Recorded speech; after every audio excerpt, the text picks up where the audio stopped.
Welcome, traveler, to the Bedtime Sleepy Historian, a place where history is told slowly, gently, as if by candlelight. Here we wander through forgotten alleys of the past, strange professions, curious superstitions, and stories so unusual they feel like dreams. If you enjoy drifting into these quiet tales of the medieval world and beyond, let your support be known. Like this video, subscribe to the channel, and leave a comment telling me where in the world you're watching from. Your voice joins our little circle by the fire, and it keeps these old stories alive. The Clinking Tavern and the Toothed Man.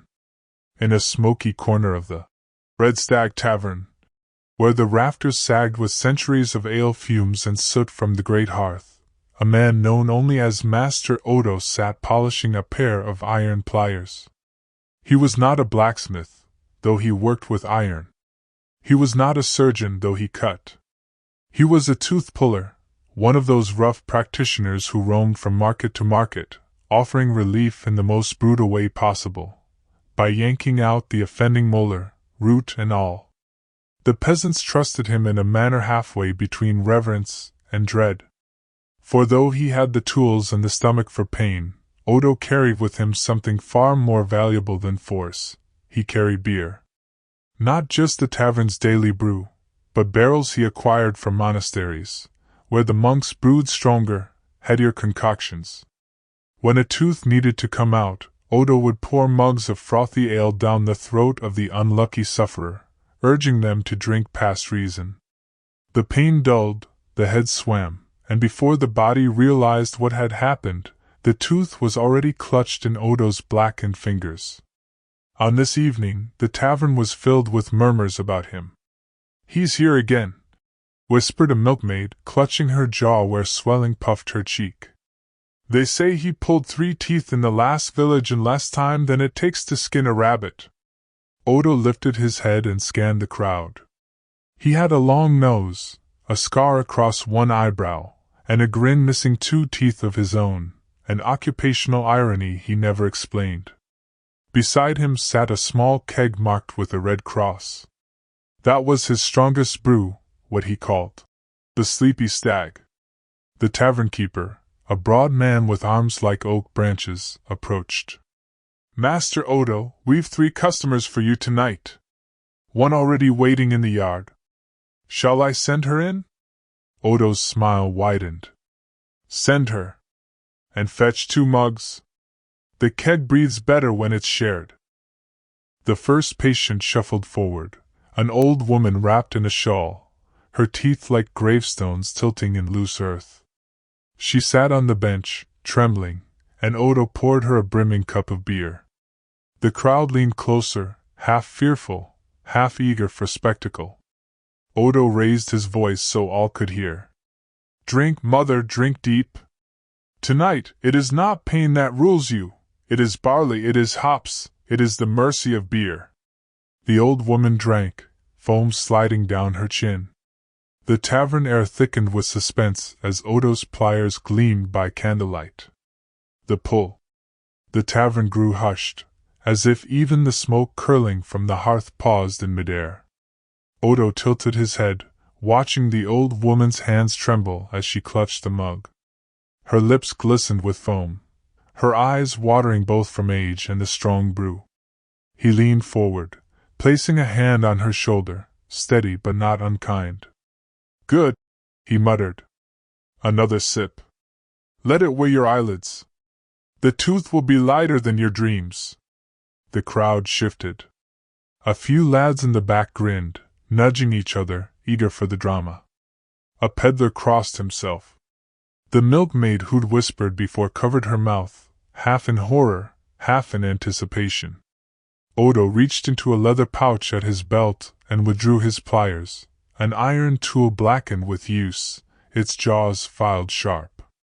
He tested its spring against the wood of the table. The click rang like a hammer strike, and a ripple of unease passed through the onlookers. The old woman tried to speak, but her swollen cheek muffled her words. Instead she opened her mouth, a cave of decay and stubborn roots. Odo peered inside with the scrutiny of a priest examining relics. Ah, lower molar. A stubborn one. Been in there since before you bore children, I'd wager. He poured the rest of the beer into her hands, urging her to drink fast. The tavern keeper brought another cup without being asked.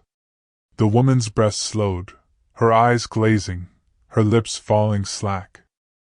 No, Odo murmured, and slipped the iron jaws into her mouth. The pliers closed with a scrape against enamel, and he twisted, not gentle, not cruel, just certain. The old woman moaned, her hands scrabbling at his sleeve. A thin trickle of blood slid down her lip, but Odo was already leaning back, wrist jerking in a practiced rhythm. A crack, sharp, decisive, echoed like kindling breaking. Then silence.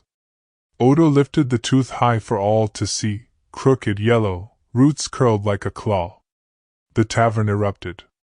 Some cheered, some groaned, others looked away. The woman, dazed, wiped her mouth and blinked as though waking from a dream.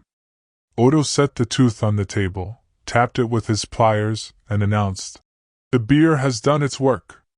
She will sleep tonight." The milkmaid shivered. Her turn was coming, and the froth of beer did not seem enough to shield her from the iron gleam in Odo's hand. But Odo was smiling, and already refilling mugs. "Next," he called, as though inviting dancers at a feast. The milkmaid's turn. The milkmaid hesitated at first, clutching her kerchief against her jaw. Her face was youthful, round, but the swelling at her cheek marred it with pain. The onlookers nudged her forward, urging her on with murmurs. "Go on, girl. Better to be done with it. He's quick, quicker than the barber." She stepped forward, each movement reluctant, like a lamb led toward a stream that might conceal deep currents. Odo, meanwhile, was pouring the frothiest mug yet, the amber liquid catching the firelight. He pushed it toward her with a theatrical bow. "Drink," he said warmly. "This one is not ordinary ale. This one was brewed with honey and sage. The monks swear it's holy. I only swear it's strong." The milkmaid's lips trembled as she lifted the mug. She took a sip, then another, the warmth rushing through her throat, filling her with a sudden heady flush. Odo leaned closer, his voice dropping low, private. "Let it dull the sharpness in your jaw. Think of it not as pain, but as heaviness slipping away." The girl coughed on a swallow, but kept drinking until her eyes grew watery. She set the mug down with a thud, blinking at the blurred outlines of the crowd. "Good," Odo said, retrieving his pliers. "Let's have a look." He tipped her chin upward with surprising gentleness. Inside her mouth, a single molar jutted swollen and red at the gum. He clucked his tongue. "A festering beast. If left, it will rot the whole row. Tonight we spare the rest." The milkmaid whimpered. "It will hurt?" "Everything worth forgetting hurts," Odo replied simply, then signaled the tavern keeper to steady her shoulders. The pliers slipped into her mouth, metal cold against soft flesh. She gripped the edge of the table, knuckles white. Odo worked quickly, bracing his wrist. A groan, muffled and sharp, escaped her lips as he twisted. The tavern watched in silence, save for the crackle of the hearth. Then, a snap, a wrench, and the molar came free with a wet pop. Odo lifted it like a relic, blood still clinging to its roots. "Another demon banished by barley," he declared. The tavern erupted into laughter and applause, the sound half celebratory, half nervous relief. The milkmaid sagged back, tears mixing with a drunken smile of relief. Odo dabbed her lip with a rag and whispered, "Sleep now. The pain will not remember you come morning." As he dropped the bloody tooth into his pouch, a burly farmer shoved forward, already rolling up his sleeve. "Mine next," he growled, jaw set, eyes gleaming. Odo grinned, raising another mug. The night was far from finished. The farmer's roar. The farmer loomed over Odo like a tower of hay bales. His shoulders filled the tavern's doorway, and his boots thudded against the floor with the weight of a man who'd worked plows and oxen his whole life. His jaw, broad as a shovel, was clenched so tight that even the swelling beneath his beard could not hide it. 3 nights now, he growled, voice like gravel. Can't sleep. Can't chew. Can't even curse without pain. Pull it out, Tooth Man, before I split my own skull to end it. The crowd chuckled nervously, some backing away to give the farmer space. Odo, unbothered, poured him not a mug but a tankard, so full the froth spilled over onto the table. You'll need more than one, Odo said with a knowing nod. A man of your size could swallow half a barrel before he stumbles. The farmer seized the tankard and drank deep, foam soaking his beard, ale dripping onto his tunic. He finished with a gasp, slamming the tankard down so hard the tavern bench rattled. Odo, already refilling, slid him a second. Drink it, lad, the toothpuller urged. The tooth is a bore in your jaw. Let the beer be the spear. The farmer grinned despite himself, and downed the second. By then, his eyes had softened, his posture swayed, though his pain still clenched one side of his face. Odo motioned for the man to sit. 2 villagers rushed in to hold his shoulders, though Odo knew even drunk, this ox could buck them off if the pain caught him wrong. Open, Odo commanded, lifting the pliers. The farmer obeyed with a groan, jaws parting wide to reveal the swollen gums around a cracked molar, blackened at its edges. Odo studied it with grim appreciation. That one's been festering long, like a tree root breaking through stone. He wedged the pliers around it, bracing his foot against the bench for leverage. The tavern hushed, every eye fixed. The farmer's fists clenched the table. Odo twisted, pulled, nothing. He twisted harder. A grunt tore from the farmer's throat, rattling the rafters. Then, with a crack that echoed through the beams, the molar gave way. Blood spurted as Odo staggered back, tooth clutched aloft like a hunter raising a boar's tusk. The farmer roared, not in pain, but triumph, slamming his fist onto the table. By St. Dunstan's hammer! He bellowed.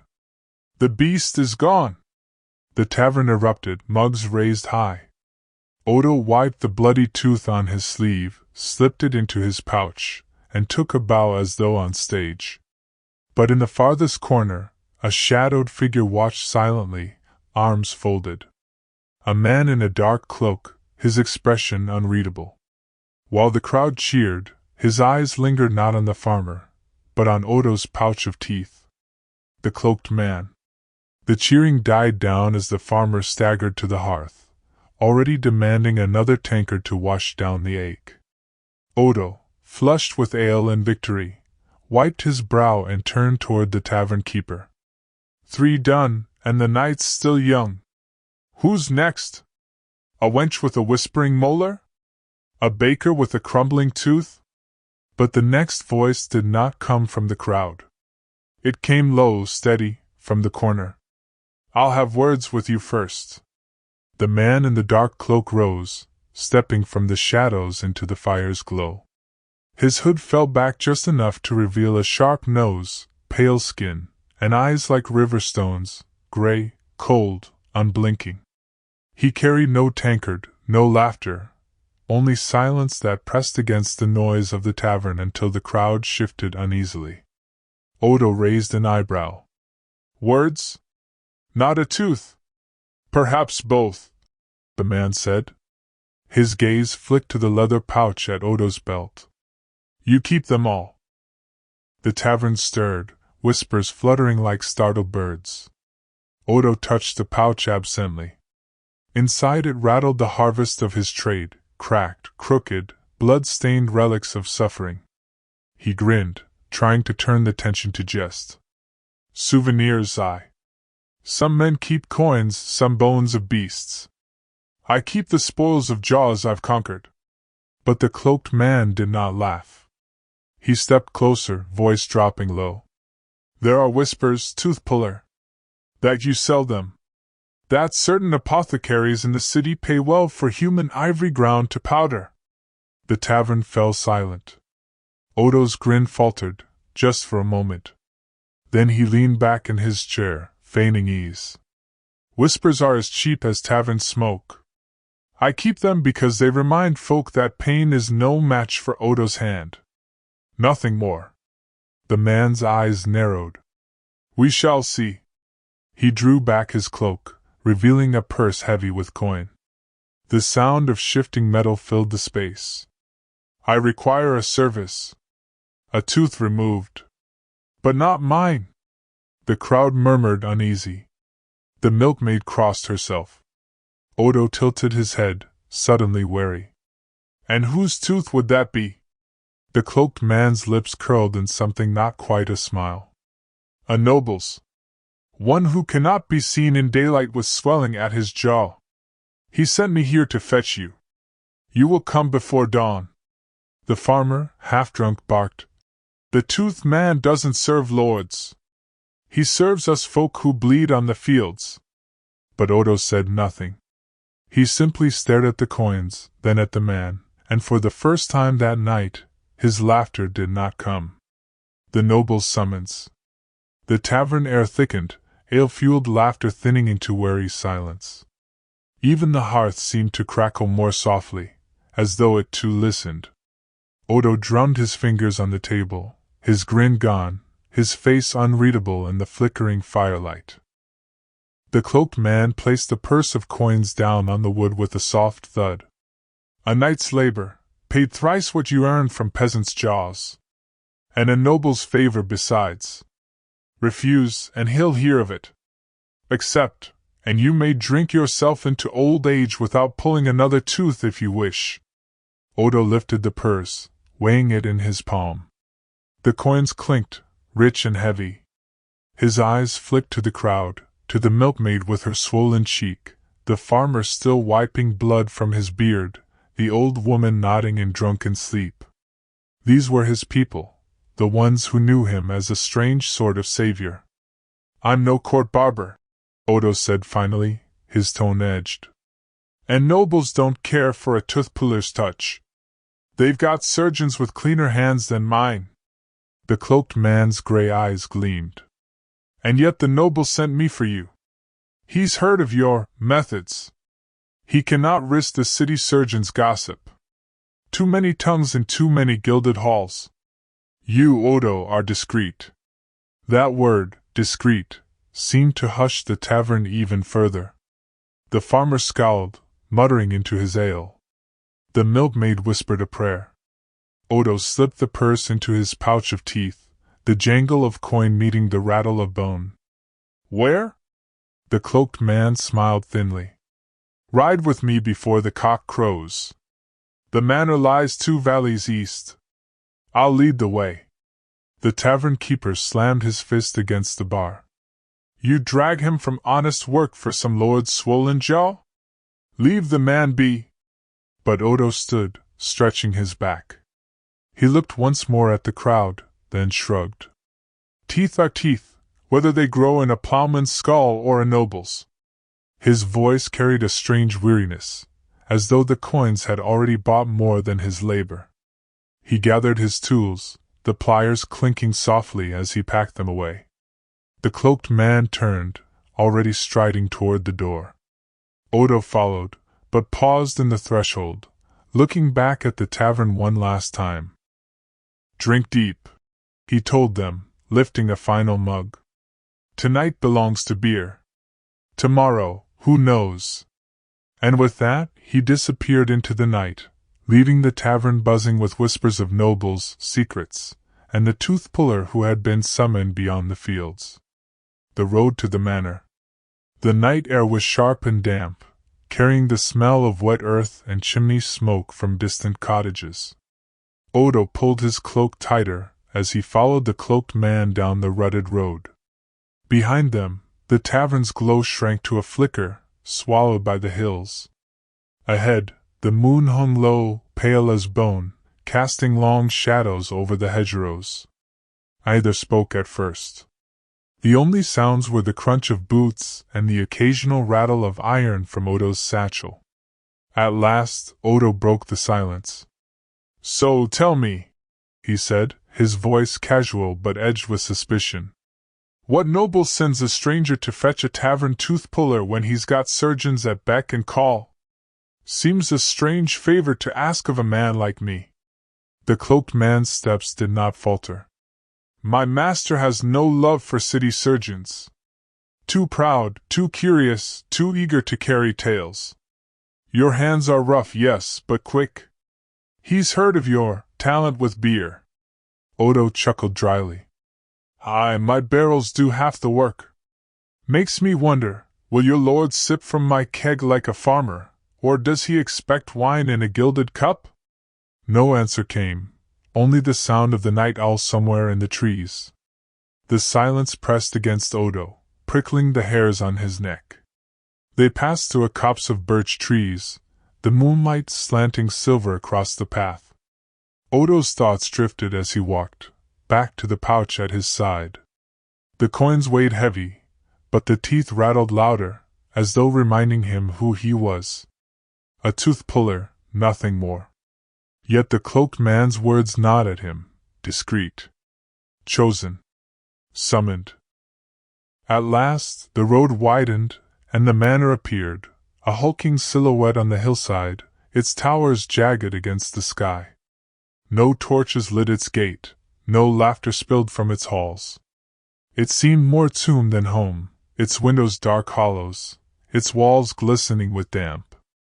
The cloaked man stopped before the gate, turning to Odo with a thin smile. "We're here."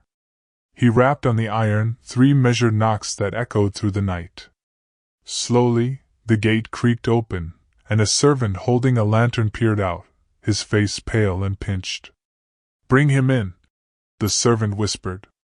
The cloaked man gestured for Odo to follow. The gate shut behind them with a clang, sealing the tooth-puller inside the manor's shadow. Odo muttered under his breath, "Saints preserve me. This ain't no tavern job." And yet he walked forward, pliers at his side, toward whatever noble jaw awaited him. The lord with the shadowed jaw. The servant led them across a courtyard slick with dew. The stones were uneven, weeds growing in cracks, and the silence of the place unsettled Odo. No hounds barked, no horses shifted in their stalls. Even the air seemed to hold its breath. Inside, the manor's hall smelled faintly of tallow and damp wool. A fire smoldered low in the hearth, casting a weak glow on faded banners drooping from the beams. Odo's eyes darted to the corners, where shadows pooled thick as ink. At the far end of the hall, seated in a high-backed chair, was the noble. His figure was gaunt, wrapped in a dark robe lined with fur. His hand, pale and trembling, clutched a goblet half filled with wine, though it seemed barely touched. His face, what could be seen of it, was partially obscured by a heavy cloth tied around his jaw. The cloaked man bowed deeply. "My lord, I brought him. The tooth-puller." The noble lifted his head, and his eyes, bloodshot and ringed with fatigue, fixed on Odo. His voice rasped dry as parchment. "So you are the one. The ale-man who pulls teeth by torchlight." Odo gave a half-bow, awkward and rustic. "Aye, that would be me, lordship. Odo of the road, some call me. Others less kindly." He tapped the satchel at his side. "But I've never left a bad tooth where it didn't belong." The noble's fingers tightened on his goblet. "It festers," he whispered. "This tooth. It burns me. The surgeon dared not touch it, prattling of humors and bleeding. I need it gone. Tonight." The servant hurried to set a chair beside the fire, gesturing nervously. Odo stepped forward, though unease crawled in his gut. He was used to sweaty farmhands and milkmaids, not lords draped in furs. Still, a tooth was a tooth. He placed his keg on the table, tapped the spout, and poured a mug of frothy ale. The noble frowned at it, suspicious. "Drink," Odo urged, softening his voice as he would for any patient. Beer don't care if a man's plowed fields or ruled them. It dulls pain all the same. The noble hesitated, then lifted the mug with trembling fingers. He sipped, winced, then drank deeper. Odo nodded approvingly, wiping his pliers on a rag. Good, Odo said. Now let's see the devil that's plagued you. The noble untied the cloth from his jaw. The hall gasped softly. His cheek was swollen grotesquely, red and inflamed, the skin stretched tight as a drum. When he opened his mouth, the stench of rot filled the chamber, and Odo saw the culprit, a blackened molar, cracked and festering, pulsing with infection like a coal in the fire. For the first time that night, Odo's confidence faltered. This was no ordinary tooth. The rotten root. Odo leaned closer, peering into the noble's mouth with a grimace. He'd seen rot before, but never a tooth so far gone, blackened to its root, the gum around it swollen like bruised fruit. The infection had spread so deep that even the tongue was rimmed red. Saints above, he muttered under his breath. He wiped his brow, hiding his unease with a crooked grin. That tooth's been stewing a long while, my lord. Surprised you've not chewed your tongue off in madness. The noble gripped the chair's arms, knuckles white. It will not let me sleep. At night it throbs as though the devil himself hammers an anvil in my jaw. Do it quickly, Toothpuller. Spare me no mercy. Odo tapped the keg again, filling another mug and pressing it into the noble's hand. Drink deep. This is the strong one, the sleepy stag. Brought it special for devils like yours. The noble obeyed, swallowing gulp after gulp until wine-red flush touched his pallid cheeks. His eyes grew heavy, his breathing slowed. Odo waited, watching for the telltale slackness of the jaw. Good, Odo murmured. Now hold still. He slipped the pliers from his satchel, their iron jaws gleaming in the firelight. The servants averted their eyes, the cloaked man folded his arms, and the noble's head lolled slightly as Odo reached inside his mouth. The first grip slipped, slick with pus and blood. Odo cursed softly, adjusted his angle, and wedged the pliers deep against the rotting molar. The noble moaned low, body shuddering. Easy now, Odo whispered, as if to a spooked horse. I've got you. He braced his knee against the chair and pulled. The tooth resisted, roots sunk deep like iron nails in oak. The noble groaned, his fingers clawing the armrests. Odo twisted, yanked harder, his own muscles straining. The pliers creaked. Then a crack, a sharp, wet sound, and the molar gave way, tearing free in a gush of blood. Odo stumbled back, holding it aloft. It was worse than he'd imagined, the root black and twisted, the enamel crumbling like rotten wood. A hiss seemed to escape the cavity, as though the infection itself exhaled. The stench filled the hall. The noble sagged in his chair, half conscious, blood dribbling down his chin. Odo wiped his tools and muttered, By the Virgin's tears, you'd have been dead within the week if that stayed. But the cloaked man did not look at the noble. His cold gray eyes fixed on the tooth in Odo's hand, gleaming with a strange hunger. Bring it here, he said softly. Odo frowned, clutching the tooth tighter. Why? The cloaked man's thin smile returned. Because my master's pain is only half the reason you were summoned. The bargain of teeth. The hall grew colder, though the fire still burned. Odo stood, bloody tooth in hand, staring at the cloaked man as though he'd grown horns. What's that supposed to mean? He asked, his voice low and wary.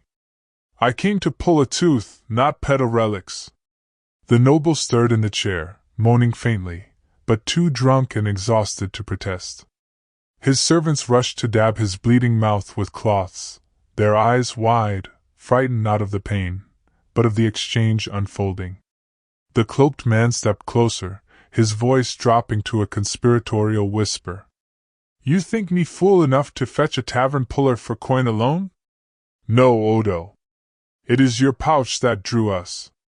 The one rattling with every jaw you've conquered. Teeth, common or noble, are worth more than silver in certain circles. Odo's hand went instinctively to the pouch at his belt, where the grisly trophies rattled faintly against the heavy purse of coins. Worth more than silver? He spat. To who? A jeweler? An alchemist with no morals? The man's smile did not waver. To those who grind them into powders, mix them into draughts, tinctures, charms.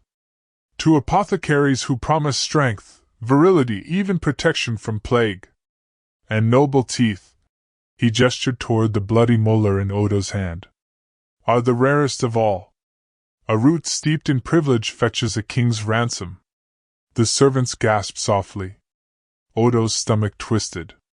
He'd heard rumors in smoky markets, whispers of charlatans selling powdered bone to desperate widows. But he'd never believed it reached the halls of lords. You'll not have this one, Odo growled, shoving the tooth into his pouch. My work's ugly, aye, but it's honest. Teeth out, pain gone. That's all I sell. The cloaked man's eyes hardened. Think carefully, tooth-puller. With what I offer, you could leave behind smoky taverns and drunken farmers. You could live in a manner finer than this. All for the price of what you already throw away. Odo laughed bitterly. A manor? Me? I've not even a full mouth in my own skull, and you speak of lords' estates. Keep your promises, Shadow Man. I've seen enough devils grinning behind them. The cloaked man's smile vanished. He stepped back into the firelight's edge, his shadow stretching long across the floor. Refuse me tonight, Odo, and you'll regret it. Teeth are power. And power does not forgive those who waste it. The noble groaned again, slumping deeper in his chair. The servants whispered frantic prayers. Odo wiped his bloody pliers, his jaw clenched. He had walked into the manor as a tooth-puller. Now, it seemed, he was caught in a bargain darker than any infection. The tooth-puller's oath. Odo lingered by the fire, his satchel heavy at his hip. Inside, the noble's rotten tooth rattled against the others, as if to remind him it did not belong among peasants' molars. He turned it over in his mind, the cloaked man's words, the weight of coin, the strange hunger in those gray eyes. The servants, still fussing with cloths and wine-soaked rags, avoided looking at him. Only the cloaked man stared, patient as a spider in its web. At last, Odo broke the silence. I'm a tooth-puller, nothing more. My oath, if I've ever had one, is simple. I take out what torments. That's all. I don't grind bones, I don't peddle powders, and I don't traffic in noble rot. The cloaked man's jaw twitched. A pity. You could be more than a peasant's trickster with pliers. Men like me could make you rich. Immortal, even. Odo barked a laugh. Immortal? With half my teeth gone already? I'd rather rot with ale in my belly than live on grinding skull dust. For the first time, the cloaked man's calm cracked. His eyes burned cold fire. Mock if you will. But the world is shifting. When plague returns, when wars burn through villages, men will not beg for plowmen or barbers. They will beg for power. And it will come through bone. Odo shouldered his satchel. Then let them beg. I'll be in the taverns. Pulling teeth. Drinking beer. Living honest. The noble stirred weakly, lips cracked. Is it gone? He croaked. Odo bent low, nodding. Aye, lordship. The devil's root is gone. You'll curse me for the ache tomorrow, but you'll live. That's more than you'd have had otherwise. The noble sighed, sinking back into the furs, already sliding toward drunken sleep. The cloaked man turned sharply, his cloak swirling like smoke. Very well. Refuse me now, Odo, But the day will come when your pouch of teeth is your curse, not your pride. He strode toward the shadowed hall. A door slammed, leaving only the fire's sputter behind. Odo exhaled slowly. He had faced roaring farmers, screaming milkmaids, infections that stank of death. Yet nothing unsettled him as much as that man's words. The servant brought a small chest of coins as payment, bowing low. Odo shoved it into his satchel without counting. For once, gold felt lighter than bone. When dawn broke, he left the manor, the fields misty and pale.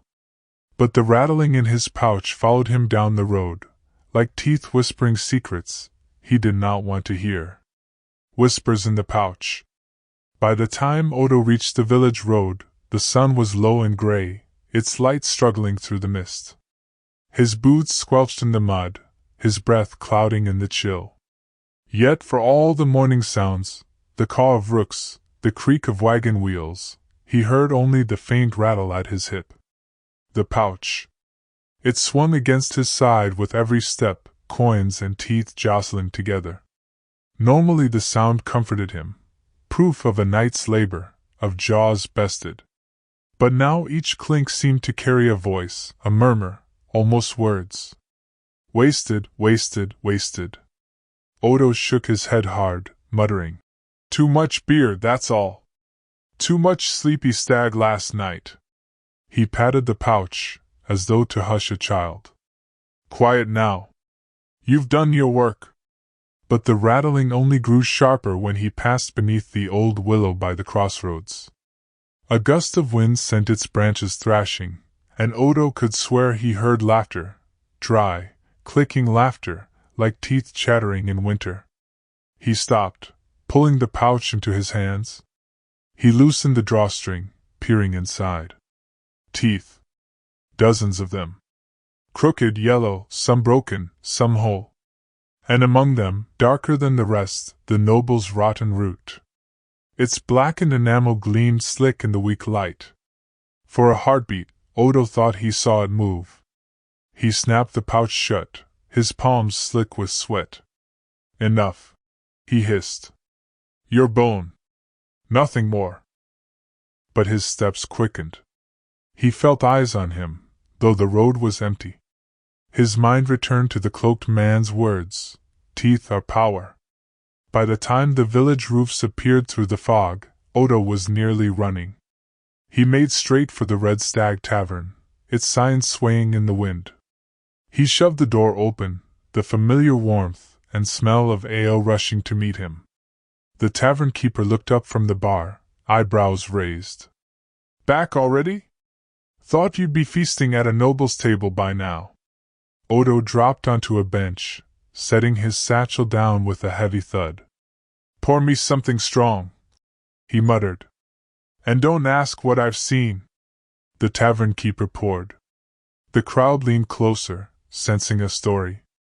Odo downed the first mug in one swallow, but still he heard it, that faint, mocking rattle from the pouch at his side.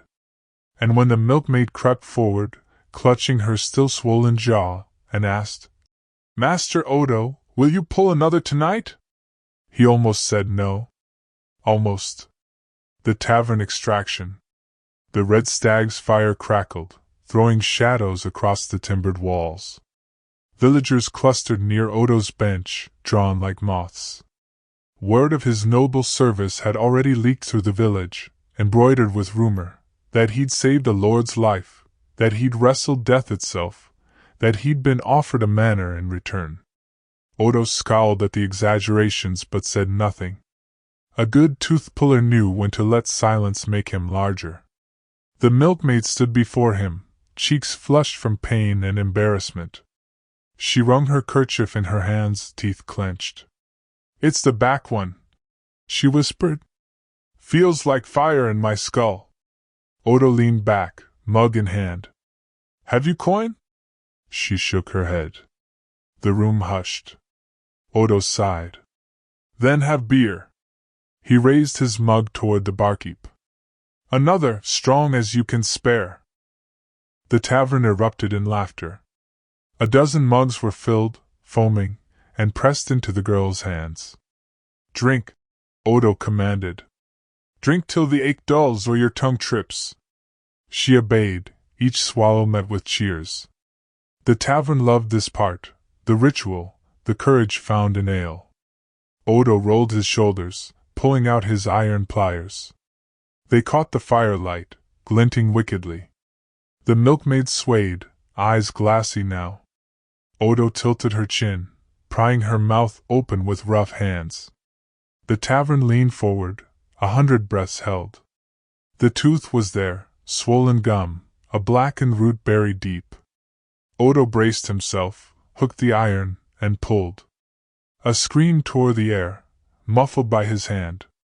Blood welled, hot and red. The tooth resisted, clinging like a barnacle. Odo grunted, muscles straining. With a final wrench, it came free, slick, jagged, dripping. The tavern roared. Mugs slammed tables. The milkmaid slumped against a friend, tears streaking but already laughing weakly, her relief plain. Odo held the tooth aloft like a trophy, crimson in the firelight. Another story, another triumph. He dropped it into the pouch at his hip. The rattle that followed was louder than before. Odo froze. He swore he heard a hiss escape the pouch, a faint sibilant whisper only he could hear. More. He tied the drawstring fast and drained another mug, but the taste of beer had soured on his tongue. The villagers laughed, cheered, pressed drinks into his hands. But Odo's smile faltered. He felt it again. The pouch was no longer a satchel of trophies. It was a mouth. And it was hungry. The night of grinding. That night, Odo lay in his cot above the tavern, the smell of spilled ale and smoke clinging to the rafters. The reverie below had quieted to snores and the occasional clatter of a mug rolling off a table. He should have been asleep, should have sunk into the heavy stupor that followed so much beer, but his eyes stayed wide, staring at the beams above. The pouch lay on the stool beside his bed. He had meant to tuck it away in his chest, out of reach, but his hands wouldn't let go until exhaustion forced him to. Rattle. It stirred on its own. No hand upon it, no breeze in the room, yet the leather sag bulged and shifted as though the teeth inside were grinding against one another. Odo sat up, sweat beading his brow. He reached for the mug of stale ale by the bed, gulped, but the drink only seemed to sharpen the sounds. Clack. Clack. Clack. Each knock of tooth against tooth made his jaw ache in sympathy. Soon he was clenching so hard his own molars screamed with pain. He pressed his palms against his ears, but it did not stop the sound. It was not in the room, it was in him. His dreams, when they finally came, were worse. He dreamt of a field of jaws, thousands of them, half buried in soil. They opened and closed in waves, grinding endlessly, each mouth missing something. He walked among them, pouch at his side, and as he passed, the jaws turned to him. "Give it back," they whispered. "Give it back, Odo." He woke to find he had bitten his tongue nearly through, the taste of blood thick on his lips. His hands trembled as he touched the pouch. Still warm, as though it had a pulse. When he staggered down to the tavern at dawn, the keeper frowned at him. "You look like you've wrestled a demon in your sleep." Odo forced a laugh. "Just bad beer." He tried to smile, but his teeth hurt too much to show them. The keeper leaned closer, lowering his voice. "There's a monk come through town. Says he knows charms for pain. You might speak to him." Odo hesitated, hand tight on the pouch. A monk meant questions. A monk meant confessions. And Odo did not want to confess what he had begun to suspect. That the pouch was not his anymore. It owned him. The monk's warning. The monk was a thin man with eyes like candle flames, steady and unblinking. He sat beneath the shade of the linden tree in the square, his robe patched with travel wear. Villagers gathered to hear him recite prayers in a voice so calm it seemed to seep into the stones themselves. Odo lingered at the edge of the crowd, jaw aching, pouch heavy at his hip. When the prayers ended, the monk lifted his head and met Odo's gaze as though he had been waiting for him all along. "You carry weight," the monk said simply, beckoning him closer. "Not all burdens are seen." Odo forced a laugh, but it came out cracked. "Ah, I carry teeth. Folks' cast-offs. My trade." The monk's brow furrowed. "Not cast off. Not forgotten. What you keep remembers you." The words chilled him more than the autumn air. Odo shifted uncomfortably, hand instinctively covering the pouch. "It's naught but bones. What harm is there in that?" The monk leaned closer. His breath smelled faintly of herbs. "Teeth are roots. They bind a body to earth, hold the soul fast. To hoard them is to hold fragments of lives. They will call for what they lost." As if on cue, the pouch rattled faintly at Odo's hip. He froze, praying no one else heard. The monk's eyes darkened. "You've already begun to hear them, haven't you?"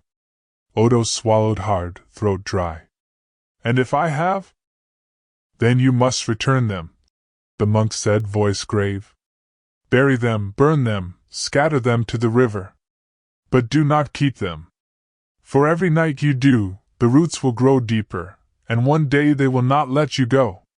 For a moment, Odo nearly confessed everything, about the whispers, the grinding, the dreams of jaws. But pride strangled the words. To admit fear would be to give the monk power over him, and Odo was not ready to be pitted like a sinner.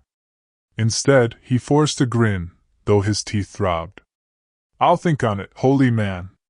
Perhaps I'll scatter them with the morning's piss." Some villagers chuckled at the crude jest. The monk, however, did not smile. He placed a hand on Odo's arm, grip surprisingly strong.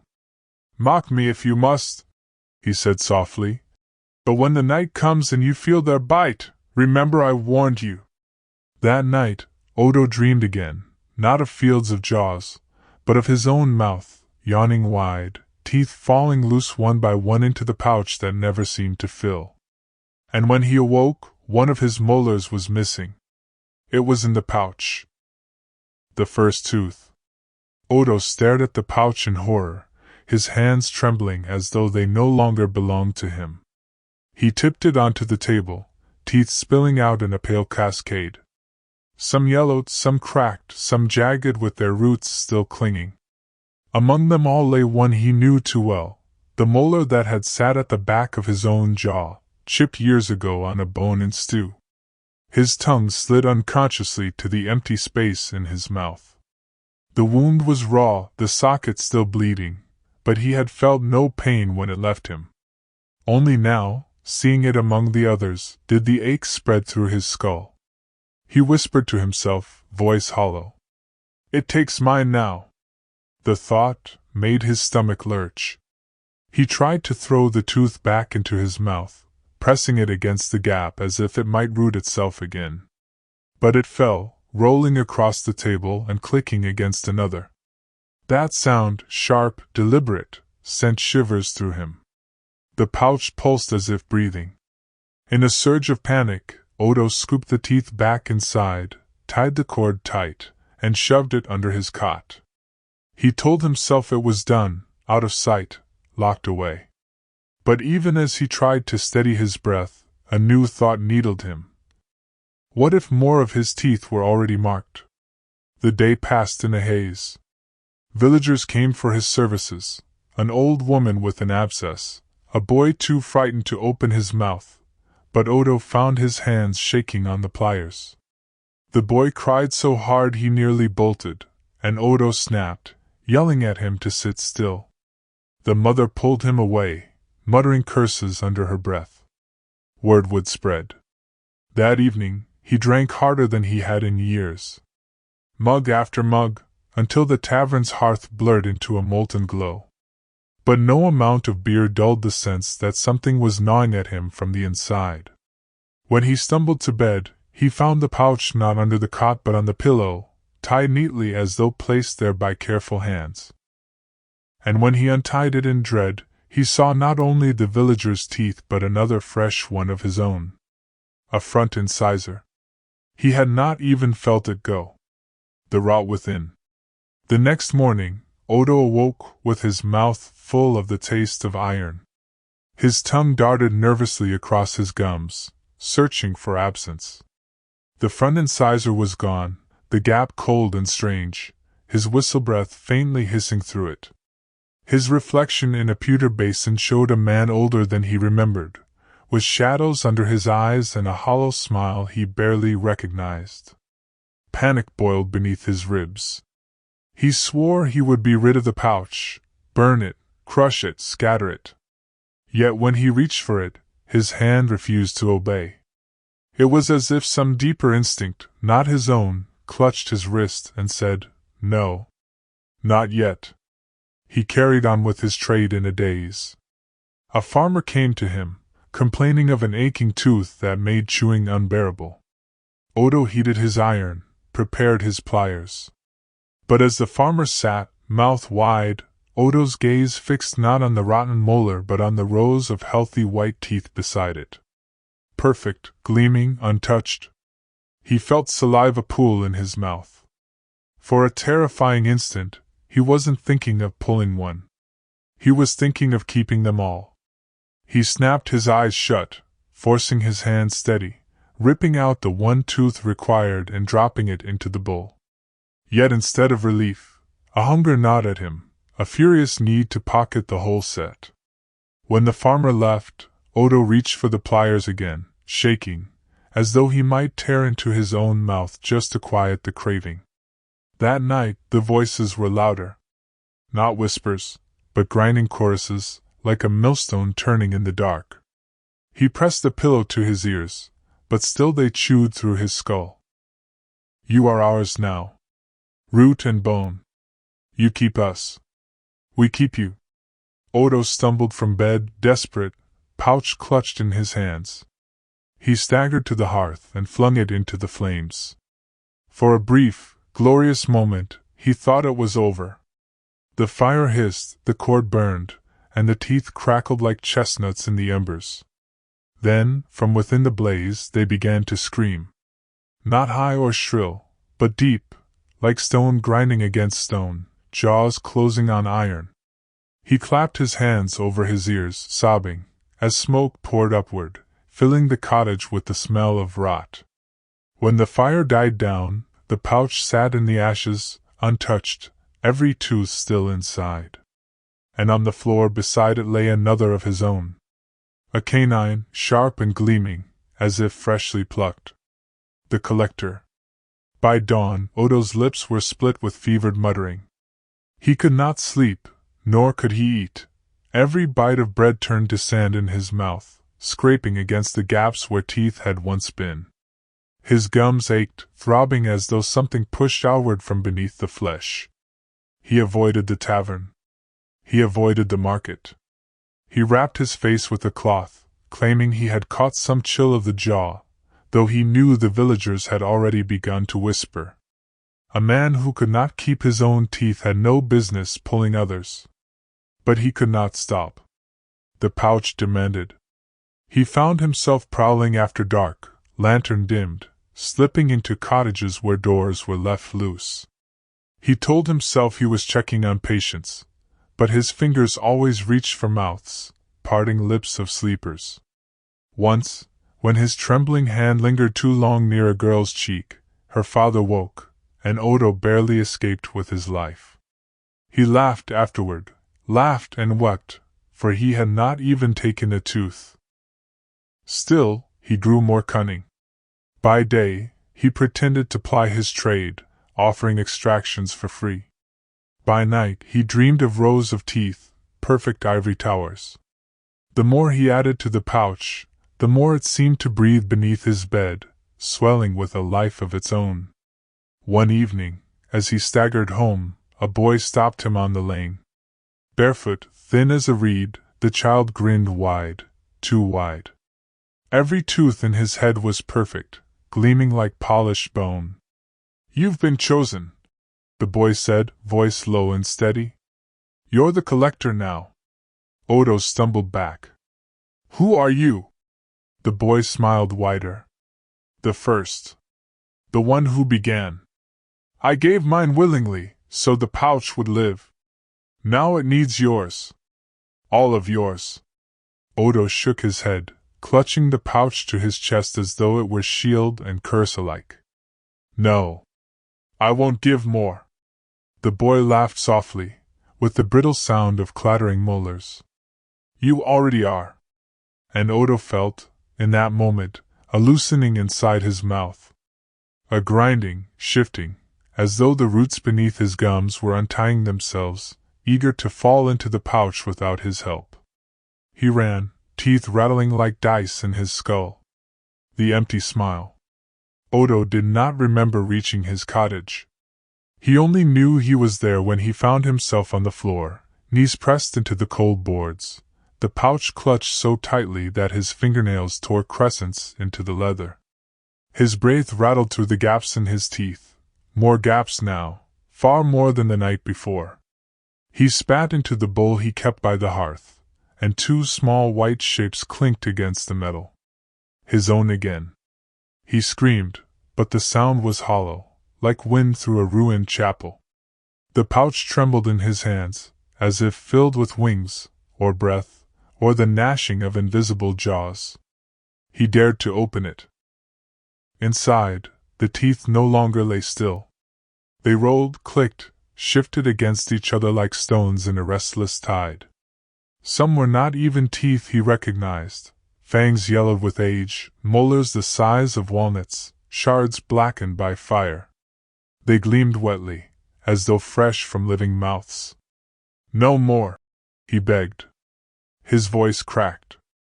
"I have given enough." The teeth stilled, then one by one began to rise, clicking softly, arranging themselves in the air like soldiers standing to attention. Slowly, impossibly, they formed a grin in the air before him, a wide, terrible smile with no flesh to hold it, only ivory. It floated inches from his face. From that smile came words, not whispered now but spoken in a grinding chorus. "The living cannot keep what belongs to the earth. You were chosen to gather. You will gather until none are left to gather you." Odo sobbed, clutching at his own face. "Take it! Take it all!" He seized the hot iron from the hearth and pressed it against his jaw, desperate to cauterize, to burn the roots free. The stench of seared flesh filled the room, but no teeth fell. Only the laughter of the pouch echoed back at him, high and sharp, the sound of thousands of tiny chattering jaws. By morning, when the villagers came to his door, drawn by the smoke, Odo was gone. All that remained was the pouch. It sat open in the ashes of the hearth, and from within it spilled a smile, not Odo's, not quite, but something that bore his shape in teeth alone. When they lifted the pouch, it giggled. And the cottage door swung shut on its own. The legend of the Toothpuller. In the weeks that followed, the villagers searched for Odo. They dragged the river, scoured the woods, pried open the mossy stones of old wells, but no trace of him was found. His tools were left behind, the pliers blackened by use, the iron hook, the cracked cups from which he once poured beer. The only thing missing was Odo himself. Except, of course, for the pouch. The elders decided it must be destroyed.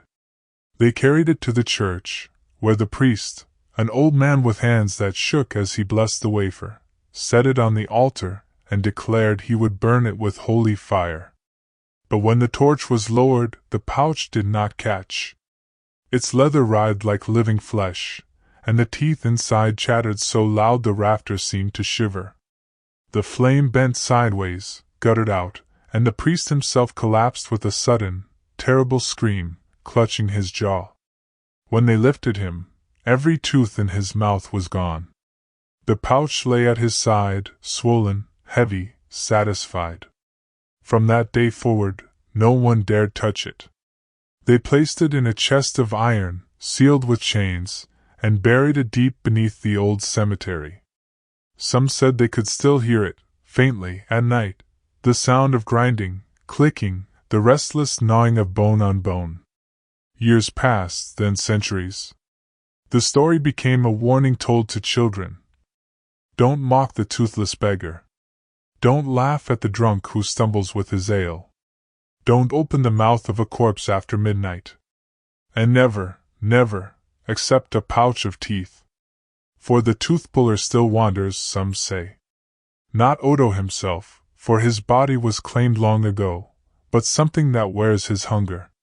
He lingers where the smell of beer and smoke hangs heavy, where people gather in taverns and laugh with their mouths wide open, careless with their smiles. If you feel a sudden looseness in your jaw, if a tooth rocks gently when yesterday it was firm, spit it out and bury it quick, before he comes to collect. For every tooth must be gathered, in the end. And the pouch is never full.